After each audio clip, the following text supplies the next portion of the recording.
In early December 2025, something remarkable happened on Roblox. A game called The Forge.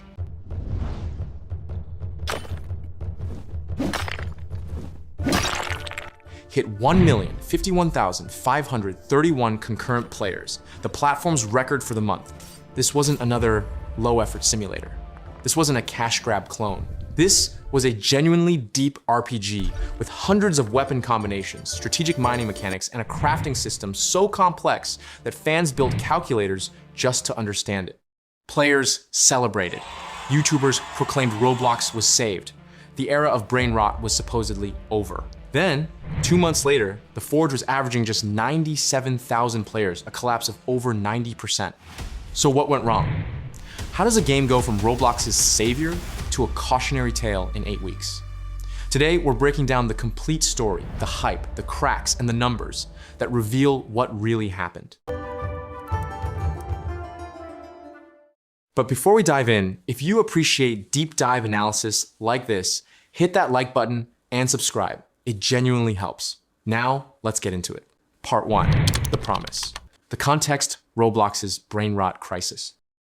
To understand why The Forge mattered, you need to understand the Roblox ecosystem in late 2025. The platform's top charts were dominated by what the community calls brain rot games, mass-produced, low-effort experiences designed for maximum engagement with minimal innovation. Games like Escape Tsunami, Steal, and countless idle simulators filled the trending page. These weren't bad games necessarily. They served their audience. But for players seeking depth, progression, and originality, Roblox felt increasingly shallow. Enter The Forge. On November 26, 2025, a small team called The Forge Community launched their beta. The pitch was simple, but ambitious. Mine rare ores, forge weapons and armor, fight enemies, repeat. What made it special wasn't the loop itself, it was the depth. Over 1,000 possible weapon and armor combinations, complex ore multiplier systems that affected crafting outcomes, interactive minigames for every forge attempt, an actual progression curve that required strategy, not just time. Players who'd spent months grinding mindless simulators finally had something that felt like a real game.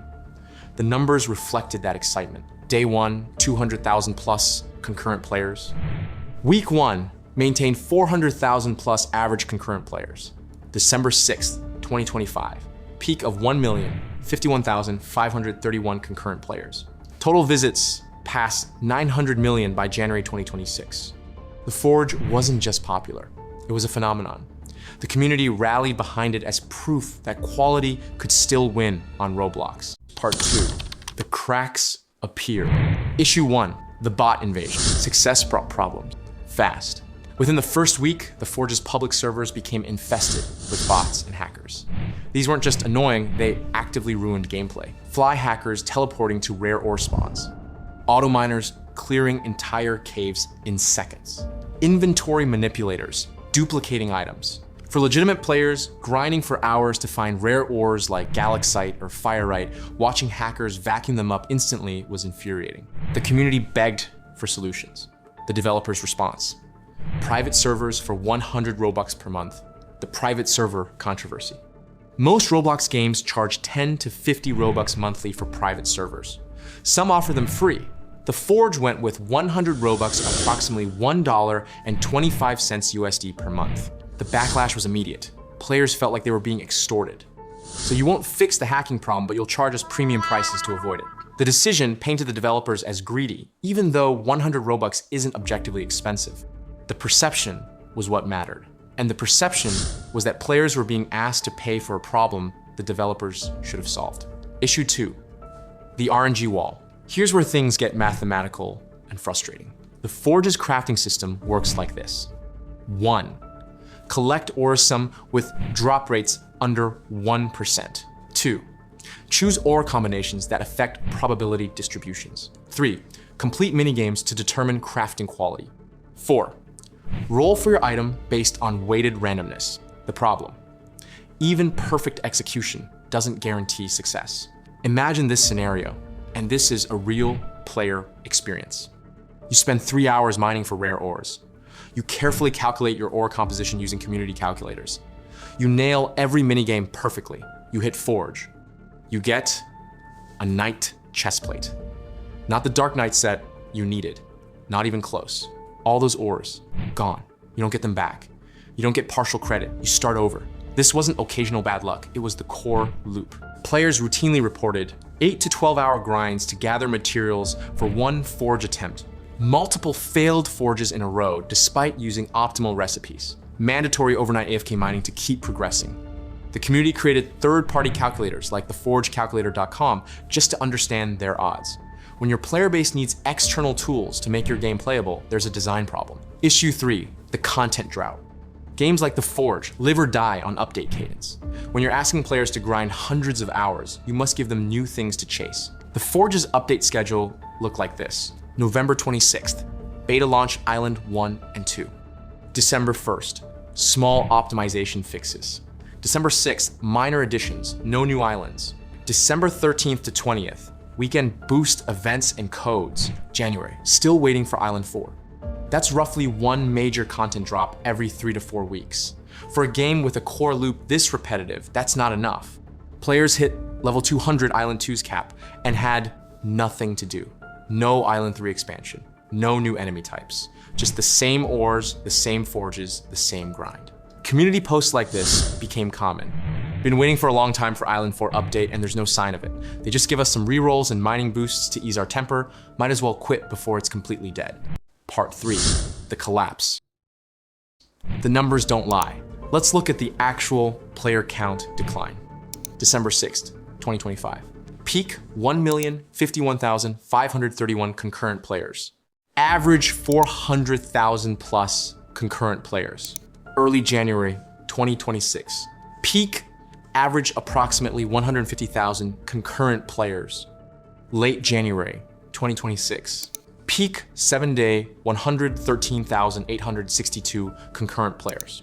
Average 97,481 concurrent players. That's a 90.7% drop from peak to current average in 8 weeks. Why this happened, the fatal combination. The Forge didn't fail because of one problem. It failed because multiple problems created a compounding effect. 1. Hackers drove players to private servers. Monetization felt predatory. 2. RNG frustration built up. Players felt unrewarded for time invested. 3. Content updates couldn't keep pace. Endgame became a void. 4. Developer communication felt dismissive. Community trust eroded. Here's a real Reddit post from the community that captures the frustration. I am not a hater, but I wish the Forge on Roblox would fail. The reason is the developers refuse to properly fix or balance the game. Quests are unnecessarily hard, pickaxes are overpriced, and runes are too expensive for what they give. Ores are extremely hard to mine, and legendary drops are still very rare, even when using luck totems and potions. What makes it worse is how the developers treat the players. When people give feedback or criticism, they are often shut down instead of being listened to. If the developers keep ignoring the community and dismissing valid concerns, the game will eventually lose its players. That post is from December. They were right. Part 4, the deeper problem. Was the Forge actually good? Here's the uncomfortable truth.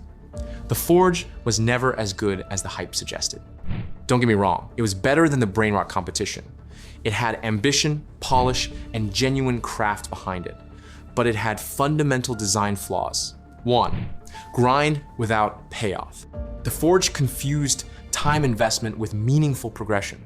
Spending 8 hours for a chance at an upgrade isn't engaging, it's just cruel RNG. 2. Complexity without accessibility.